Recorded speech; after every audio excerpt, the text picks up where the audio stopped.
I came home earlier than anyone expected. No messages, no warning, just a quiet decision I made halfway down the highway. The kind that grows sharper and heavier the closer you get to your own front door. The house felt still, too silent, and then I saw it.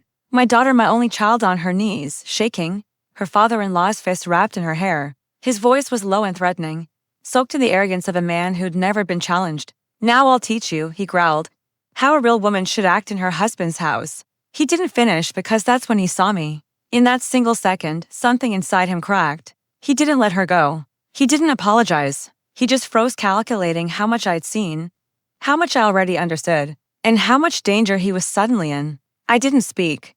Not yet. I only said her name softly, and she ran to me, trembling, crying into my chest. My hand stayed on her back. My eyes stayed on him. And in that moment, my revenge was born.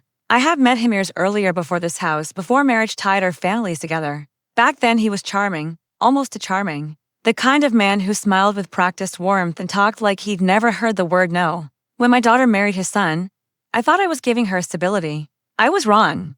Behind his polished manners lived a man addicted to control, subtle, quiet, creeping control. He hid it well, too well. But control has a scent, and eventually I recognized it. I trusted him longer than I should have, and that mistake cost me sleep. It nearly cost my daughter everything. It started with small things: her sudden silence at family dinners, her forced smiles, the way she flinched not from pain but from expecting it. Then came the bruises she insisted were nothing, the double-checking of every message, the way her eyes flicked to the doorway when she talked, afraid someone might be listening. And there was his son, her husband, growing colder, distant, slowly becoming a reflection of his father. But the final confirmation came in one moment. A voicemail she never meant for me to hear. His voice, his threat, his promise to fix her behavior. I listened to it once. That was enough. And that's when I began planning. Revenge doesn't grow out of rage. Rage is loud. Rage is messy. My revenge grew out of silence. I started gathering things: documents, account records, financial inconsistencies, proof of shady property deals he ran under other people's names. His arrogance made him sloppy.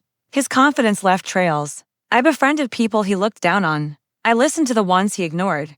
Slowly, I learned the shape of his empire and the decay underneath it. Every piece of evidence I collected quietly and carefully. I wasn't just preparing revenge. I was preparing to replace him. First, I talked to his son, my daughter's husband, calm, direct, no accusations. I asked him questions he never expected anyone to ask. At first he lied gently, then desperately, then in circles. He didn't realize every word was being recorded. Every denial only dug the hole deeper. Then I went legal. Anonymous reports, organized evidence, financial links tied neatly back to him. By the time authorities started their quiet investigation, his company was already losing blood. Investors pulled back. Partners grew nervous. His reputation, his most prized possession, began to crack. And he still had no idea it was me, not yet. And now here we were, back in my home with him standing there, his hand still frozen in the air where my daughter had been moments before, his eyes starting between me and the door. He tried to speak, but I beat him to it. "Sit." He didn't move. So I took one step forward. That was all it took. He dropped into the chair like a statue tipping over. I set a thick folder in front of him, too thick to deny. "Open it." He turned the first page. His face drained. By the second, his hands began to shake. By the third page, he finally understood. He looked up at me, not angry, but terrified. "You?" he whispered. "Yes," I said. "Me?" His mouth moved, but nothing came out. Not when I told him his accounts were frozen. Not when I told him a warrant was already on the way. Not when I told him his company now belonged to people he used to mock. And definitely not when I leaned closer and said, "You wanted to teach someone their place. So here it is. This is your place now." They took him away before evening. My daughter stood behind me, holding my hand, not as a frightened child, but as someone finally free. Relief doesn't crash in all at once.